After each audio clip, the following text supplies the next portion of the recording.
Hello and welcome to the latest episode of The Empowered Life. Lisa Pezik here, and I want to talk to you today about the 3 roles that you take on or that you could potentially take on in times of conflict, in times of stress, in times when literally stuff just hits the fan, and you take on 3 roles, and they can change based on the situation. And I know this firsthand because this past week, they say everything happens in 3, and I had 3 really stressful, really unfortunate events that happened. And it was up to me to make a choice to not follow in the footsteps of these 3 roles that I have played in my past. If you know anything about me and about my work, I'm all about breaking the mold. I'm all about getting better than you were yesterday, than you were a year ago, than you were 10 years ago, and always adapting and evolving to be your happiest and healthiest self. So the 3 stressful things that I went through, the first one was a really good friend, an actual business partner of mine, decided to walk away from the business. And it was almost like a sucker punch because it was completely unexpected. It just was, I never would have imagined that 2 years of building a community together, building a business together, I never ever would have thought that would have been the outcome. But people make choices, and those things are out of your control, and those things happen. And I can say that now. Last week I was highly emotional, and I had a whole range of emotions happening. But that was really the realization, is that you can't change people, and we know that. The second incident that happened to me was my Break the Mold book, and my ebook is being picked up by Chapters, and it's there. It's in the stores. It's online, and I got a horrendous review. Now, keep in mind, I had 5 incredible reviews in the first week, but I had 1 to the core terrible review. It called me entitled. It called me self-centered. It called me and my writing inauthentic. And it was just crazy to me because that's nothing of who I am and what I stand for. It's the complete opposite of everything that I stand for. And it's just, wow, that really showed me that 2 people, or in this case, 6 people, can read the same thing but have an incredibly different perspective and experience about what they read or what they experienced. And more on that to come. And then, unfortunately, the last event that happened was my husband's dad, my father-in-law, took a pretty serious stroke and was in the hospital for a little over a week. And it was incredibly scary. It was a wake-up call, I think, for him and for my in-laws, that many years of behavior either leads to a good outcome or a not so great outcome. Now, that's not to say that people that take incredible care of themselves sometimes get dealt a really shitty card, if I can just say that, and they do get sick and things happen, and we don't understand why things like that happen. But in this case, my in-laws really need to change a lot of their lifestyle habits, because that plaque and that cholesterol and that muck that caused that clot and caused that stroke developed over 30, 40 plus years of not so great habits from my father-in-law. So he's going to make a full recovery. He's a fighter. This is where his stubbornness is really an amazing thing. But talk about, wow. Talk about holy moly, things just hitting you left, right, and center, and having to be resilient and adaptable. And the 3 roles that we take in times of struggle and stress. The first one is the persecutor. And when you are a persecutor, you are either highly critical, you are highly judgmental. If you're of the narcissistic type, nothing is ever your fault. Or that's almost like the parent piece of it, of the persecutor.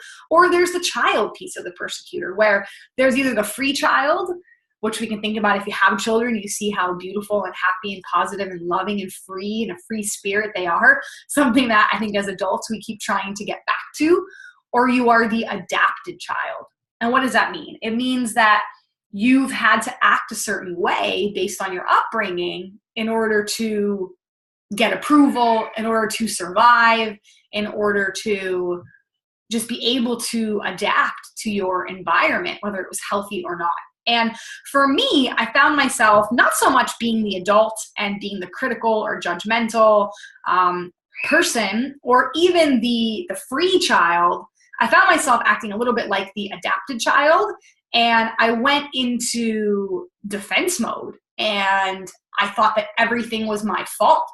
And that was a theme growing up that I had to deal a lot with, that, you know, if I didn't make somebody happy, it was my fault they were upset, or it was my fault they weren't proud of me, or it was my fault something went wrong. And I had to blame myself in order for things to be okay and to survive. And that was the first thing I did when my business partner decided she didn't want to be in the business anymore. And I thought, what did I do? And it took a lot of journaling and a heck of a lot of self-reflection to realize that I was me. I was my best self. I was a giver. I gave and gave and gave. And I came from a place of service, not a place of what's in it for me. And I think we were just going down two completely different paths. And we did business just completely different. Our style of service and coaching was just so different. And I think it wasn't that way in the beginning. But as I said earlier, people adapt, people change. And we just started to go down two different paths. And I think the break or the split was destined to happen. With my book review, when I first read those words, I'm going to be 100% honest because I'm not immune. I cried so hard. And I know some people are like, screw it, who cares?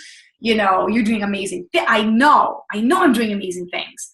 But I'm working on it. I'm a work in progress. And I think, again, coming from an upbringing where perfection was needed and you were criticized and people were critical of you, coaches and parents and things and people, I went into that victim mode of, oh, woe is me. Everybody hates me. I'm just a fraud. I should pack it up. And it's kind of crazy when I think about that now, that it's like, why would I let one person make me feel that way? But I know that's a trigger for me. I know that's a trigger from my past. But I went into that victim mode, and that was a choice. And that's a tough pill to swallow when you realize that when you go into victim mode, you're choosing to do that. That's your second role, the victim. And you're choosing to relive the past.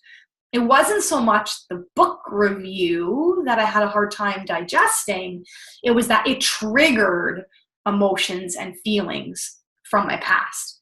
So remember, it's a choice. And the victim is really an awful role to play because you never get out of it. You feel like you're just spinning. You feel like you're reliving all that negativity. And it's all about perspective. Remember I said there were 5 people that read the book and loved it and 1 person that didn't. It's not the actual event that sometimes hurts. Sometimes we think back to our past and we think they did this to me, or they said this to me, or I failed at this. No, it's your perspective that is the most important thing. It's your perspective that makes it or breaks it. It's like a traffic jam on the way to work, and you have one person honking their horn and ticked off, and you have the other person playing a podcast, learning while they're driving, rocking out to some music. It's not the traffic jam that's the terrible event. It's the perspective of the 2 people in the traffic jam that's so different. So if you're playing the victim, and I'm not minimizing that, again, there's abuse and neglect and horrific things that happen in this world. But if you're playing the victim, you have to change your perspective. You have to stop reliving it. And you have to go back and you have to tell yourself, it's okay. I'm okay. We're okay.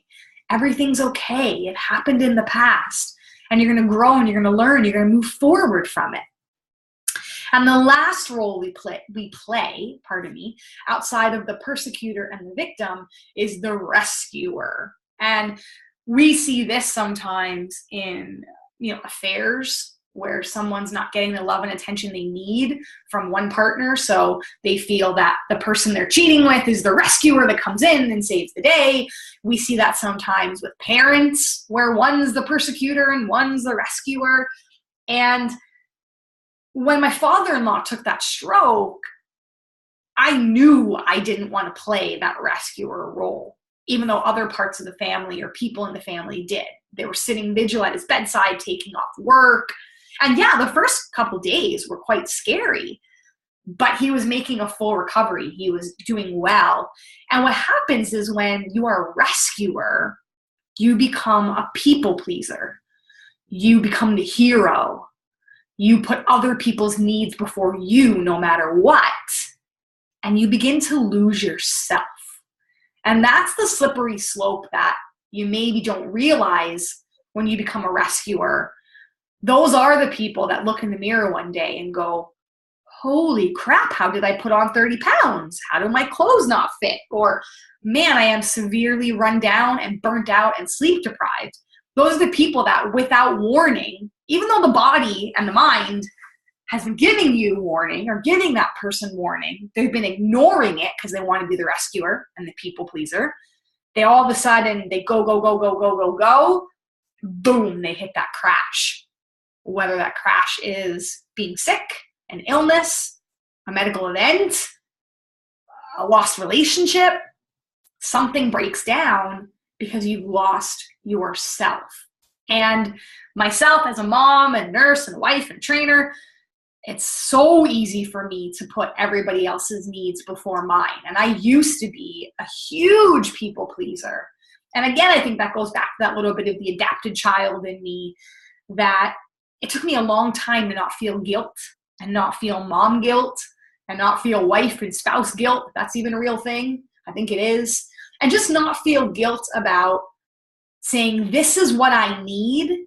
And I really need everyone to support me in this because I need to go and work out for 30 minutes a day because it helps my mental health. I need to food prep.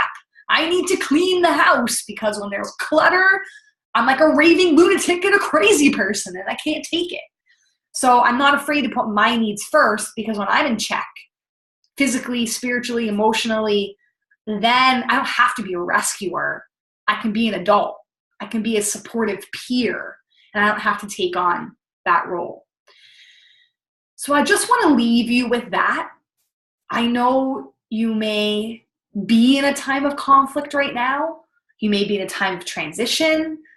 You may be working through something, or you know you need to work through something and you're playing one of those roles because you're avoiding. You're avoiding talking to somebody that can help you.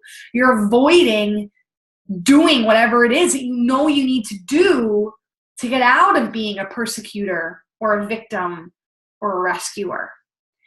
And if you can almost draw a triangle, draw an upside down triangle on a piece of paper, and that upside down triangle, you have the persecutor in the left corner, the rescuer in the right corner, and the victim in the bottom corner. And you can see that almost makes like an arrow. And what does that mean? It means get out. It can mean two things. It can mean you're finding your way at the bottom and you're gonna hit rock bottom soon. Or for me, I think that arrow means get out. Get out of those three roles and be okay. Go back to taking care of you. Go back to what you know and what you love. And if you're struggling, go talk to somebody. I had to do that this week. I used to be really afraid to go for counseling. I was afraid of judgment. I was afraid there was something wrong with me. I was afraid people would think that I don't have all my stuff together, and who cares?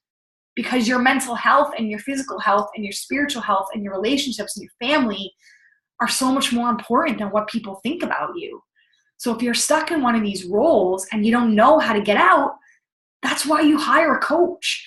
That's why you hire a life coach or a business coach or a health coach. That's why you go see a counselor or a therapist.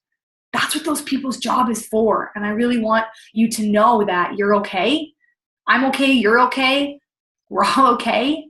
We all struggle, but we all can make a choice to change our perspective, to stop being a hero and to change our self-care routines and to get back to being that free child and moving away from that adapted child that feels like they have to do a certain thing to survive. It's not about survival.